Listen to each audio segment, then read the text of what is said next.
इधर ही फाइल पे जाके मैंने एक न्यू फाइल बनानी है और मैं यहाँ पे लिख रही हूँ इस फाइल का नाम array.php, ठीक है,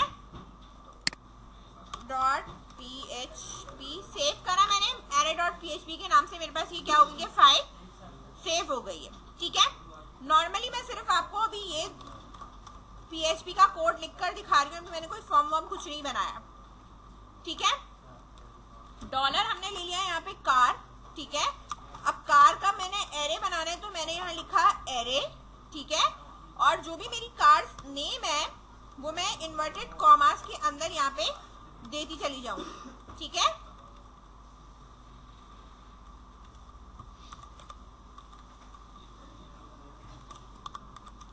ठीक है, सुजुकी,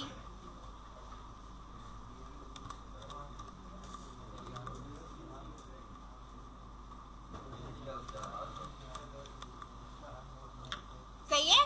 मैंने यहाँ पे एक एरे ले लिया जिसके अंदर मेरे पास क्या मौजूद है, कार्स नेम मौजूद है, ठीक है। अब मुझे इसको डिस्प्ले कराना है, तो देखो आप जब डिस्प्ले कराते हो एरे, ठीक है, तो आप ऐसे भी डिस्प्ले करा सकते हो, इको डॉलर कार। अच्छा, इसका जो इंडेक्स होता है वो ऐसे होता है 0 1 2 3। लाइक सपोज अगर मुझे ये कराना है तो 0 1 2, तो मैंने कहा इंडेक्स 2 पर मेरे पास क्या मौजूद है ये डिस्प्ले कराऊं।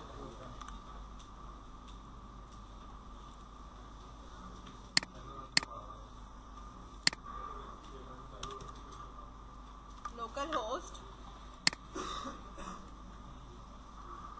लेक्चर 2 और उसके अंदर था एरे डॉट PHP आ रहा है मेरे पास।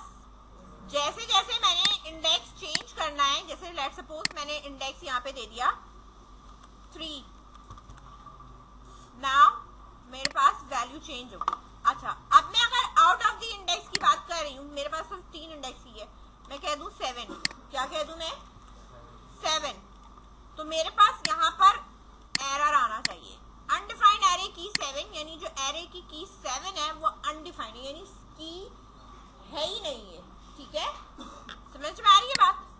अब मुझे अगर सारी की सारी वैल्यू देखनी है, कौन सी सारी वैल्यू, यानी 1 0 भी देखना है, 2 भी देखना है, 3 भी देखना है। लेट्स सपोज इधर देखो 0 से लेकर अगर मुझे 3 तक वैल्यू देखनी है, ठीक है, 0 1 2 3, पॉसिबिलिटी यही कि मैं ऐसे काम करूं, ठीक है।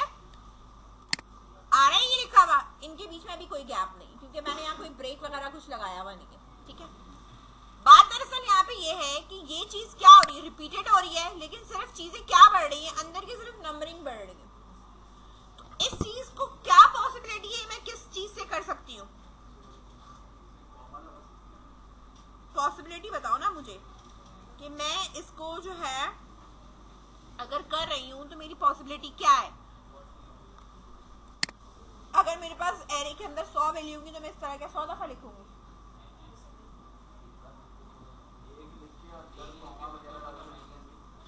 क्या करूंगी,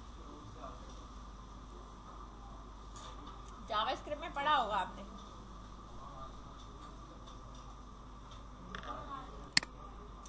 नहीं समझ आया। अच्छा, एक चीज और है, इको काउंट। मुझे किसका काउंट मालूम कर रहे हैं, डॉलर कार का काउंट मालूम करना है कि इसके अंदर मेरे पास कितने एलिमेंट्स मौजूद हैं। अच्छा, मैं इस वाले को अभी फिलहाल कमेंट कर रही हूँ, ये तो प्रिंट कराने का, ठीक है। यहाँ आई मैंने, कितने एलिमेंट्स है मेरे पास, 4 एलिमेंट, तो 4 है ना। इंडेक्स मेरा 1 लेस देन चल रहा है। ऐसा काम जो कि मेरे पास है सेम, लेकिन काउंटर इसका इंक्रीज कर रहा है, इस चीज को हम किसी लूप के थ्रू करा लेते हैं, फॉर लूप से करा लेंगे, ठीक है। फॉर ईच से भी करा सकते हैं, फिलहाल मैं आपको फॉर लूप बता रही हूँ। मैंने फॉर का लूप लेना है इस तरह, ये काउंट है ना, मिल रहा है मेरे पास, मैंने इसको ले दिया डॉलर काउंट है, तो मैंने dollar count is equal to किसके बराबर है, काउंट कार के, चाहिए, तो इसकी वैल्यू क्या हो चुकी होगी 4। जैसे जैसे इसमें बढ़ती जाएगी इसकी वैल्यू खुद ऑटोमेटिकली चेंज होगी। 4 का इनिशियलाइजेशन होती है, स्टार्ट कहां से करूंगी 0 से, क्योंकि मेरा इंडेक्स कहां से स्टार्ट हो रहा है 0 से। $i less than $count, less than 4 का मतलब होता ही 3 है, ठीक है ना। अब मैं यहां लगा दूंगी $i प्लस प्लस। एक ये वाला पोर्शन कॉपी करा मैंने, यहां ले जाकर इसको पेस्ट करा। अब ये जो वैल्यू है ना काउंटर, ये मेरा किससे चलेगा $i से। किससे चलाऊंगी मैं $i से। इसके बाद मुझे यहां पर स्पेस चाहिए, ठीक है, या मुझे यहां पर लाइन ब्रेक करवानी है, तो मैंने ब्रेक का टैग लगा दिया, ठीक है। कॉनकैटिनेट करके भी लगा सकती हूँ, नहीं तो इको के अंदर इन्वर्टेड कॉमा में भी ब्रेक लिख के कर देती तो भी चल जाता, ठीक है। इसको मैंने करा सेव। नाउ आ रहा है मेरे पास यहाँ पे। अब अगर मेरे पास यहाँ पे देखो वैल्यू अगर मेरे पास बढ़ जाती है, ठीक है, कोई और बताओ मुझे।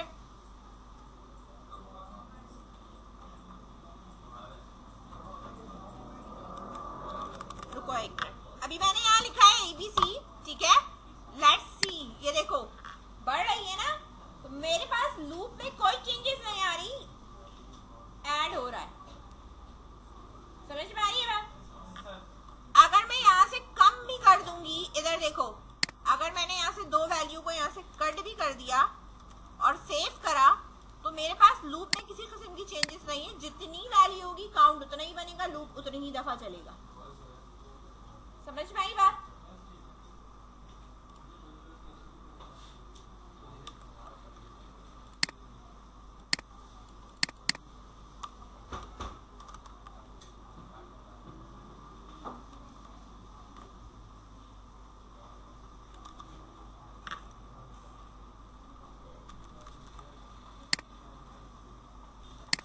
ठीक है, अब मैं नीचे यहाँ पर ले रही हूँ, दूसरा एरे ले रही हूँ। यहाँ मैं ये बता दे रही हूँ कि मेरे पास सिंपल एरे है, ठीक है। ये क्या है मेरा सिंपल एरे। अब नीचे मैं जो अब आपको बता रही हूँ वो एसोसिएटिव है।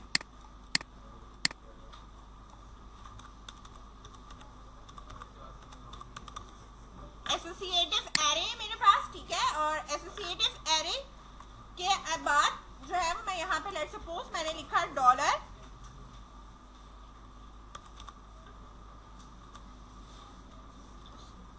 स्टूडेंट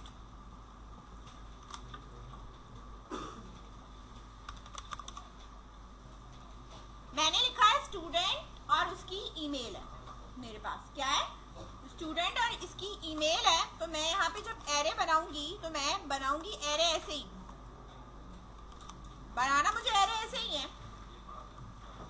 नंबर ऑफ स्टूडेंट्स कितने, 1 2 हो गए, 3 हो गए, 4 5 जो भी है, यहाँ पे इस तरह कॉमा दे के मैं उनकी वैल्यूज बताऊंगी, ठीक है। पहला स्टूडेंट जो भी है, अब आप उसकी आईडी से बता रहे हो या उसके नेम से बता रहे हो, ये आपकी अपनी मर्जी है। मैं यहाँ पे अभी स्टूडेंट की ना नेम से बता रही हूँ, ठीक है। तो लेट्स सपोज मेरे पास जो भी होगा मैं यहाँ कोटेशन लगाऊंगी, फिर यहाँ मेरे पास आएगा कि ये मेरे पास इस तरह बिलोंग करता है, ठीक है। बिलोंग्स लगा के फिर यहाँ पर मुझे इसकी क्या देनी है, वैल्यूज बतानी है। अच्छा ये एक मिनट, डैश नहीं है, ये इक्वल है, ठीक है, बिलोंग्स है। समझ में आई बात। अब एक तरफ आपने उसकी की देनी है, दूसरी तरफ आपने उसकी क्या देनी है, वैल्यू देनी है। लेट्स सपोज की में मैंने यहाँ पे लिखा कि भाई की में नाम है अली और वैल्यू क्या है ali@gmail.com। एक वैल्यू हो गई है मेरी। इसी तरह यहाँ पर मेरी दूसरी वैल्यू, देन तीसरी, देन चौथी और उसके बाद यहाँ पे 5 वैल्यू आ जाएंगी, ठीक है। कॉपी करा मैंने, सेम चीज कॉपी करी, यहाँ पे मैंने इधर पेस्ट करी, नाम चेंज कर दिया मैंने।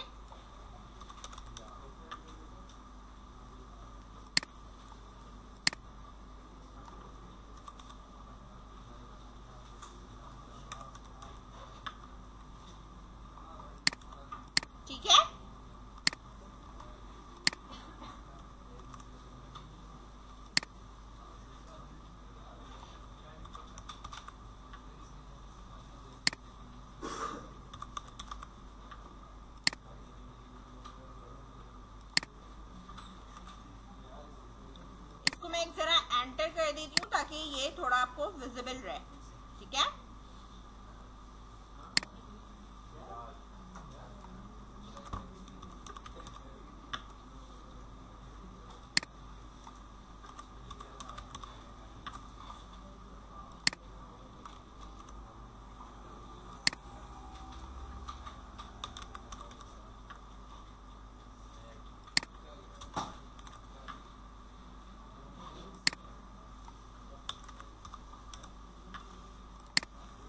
सही है, सेव करा, रिफ्रेश करा। यहाँ पे मेरे पास कुछ भी डिस्प्ले नहीं हुआ क्योंकि मैंने सिंपल एरे लिया हुआ है, मैंने प्रिंट नहीं करवाया हुआ।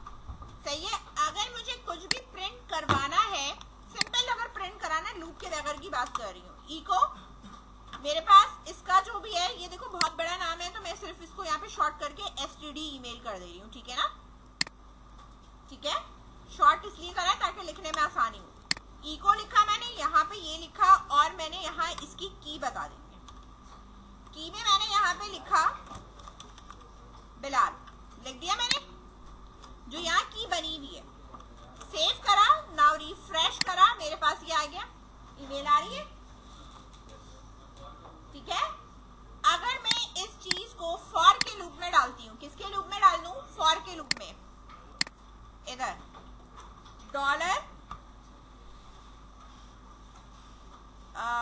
लेंथ कह लो या काउंट है मेरे पास, ठीक है। std काउंट क्या है ये मैंने लिखा, और यहाँ लिखा काउंट डॉलर std ईमेल, ये मुझे इससे पता चल जाएगा, ठीक है। और अब यहाँ पर अगर मैं आती हूँ तो यहाँ पे देखो की तो मेरे पास है नहीं, की नहीं है ना, की तो 0 1 2 नहीं है कि मैं फॉर लूप में डाल दूँ, यही मैं बताना चाह रही हूँ आपको। अगर मैं इस तरह का फॉर का लूप लगाती हूँ, देख लो, और मैं इसके अंदर इको में ये लिखती हूँ, ये देखो इस तरह लिखती हूँ मैं, लेट सपोज, ठीक है, स्टूडेंट काउंट, और मैंने यहाँ पे भी लिख दिया स्टूडेंट काउंट, ठीक है। अब मैं यहाँ पर क्या लिखूं? अगर दिखा देती हूँ मैं, अगर मैं यहाँ पर की नहीं है ना, की मेरी 0 1 2 नहीं है, अगर मैंने यहाँ लिखा $i, देखो अभी, ठीक है। अब ये कह रहा है एरे 0 1 2 3 4, इस तरह की कोई की मौजूद नहीं है। समझ में आ रही है बात? तो ये फॉर लूप से नहीं होगा, इसीलिए मैंने बता दिया, दिखा भी दिया कि अगर की मेरे पास स्ट्रिंग में है, नंबर में नहीं है, क्या पता नंबर में हो और वो नंबर डिफरेंट हो, ठीक है, तो आप इसको फॉर लूप से नहीं कर सकते। समझ में आ रही है बात? अब जाहिर सी बात है, अगर फॉर लूप से नहीं हो सकता तो मैं क्या यूज करूंगी? For each. क्या यूज करूंगी? For each. फॉर ईच में ये होता है कि जितने भी एलिमेंट्स मौजूद है एरे के अंदर, उन सबको डिस्प्ले करा दो, ठीक है। अब फॉर ईच के लिए मैं यहां कह रही हूं dollar student email as belong, बता रही हूं मैं कि क्या है, मुझे की भी चाहिए और इसकी वैल्यू भी चाहिए, तो मैंने लिखा डॉलर के से की आ जाए, और ये जो बिलोंग करता है वो डॉलर वी से इसकी वैल्यू आ जाए। सही है, इसी तरह है ना, यहाँ की है और यहाँ क्या है? वैल्यू है। तो इसी तरह मैंने कहा जो स्टूडेंट ईमेल है इसमें एक की है और एक मेरे पास क्या है? वैल्यू है। तो यहाँ पर मेरे पास की होगी जो मैंने प्रिंट कराना है, लेकिन मुझे जो प्रिंट कराना है वो स्टूडेंट ईमेल करके मुझे लिखने की जरूरत नहीं है।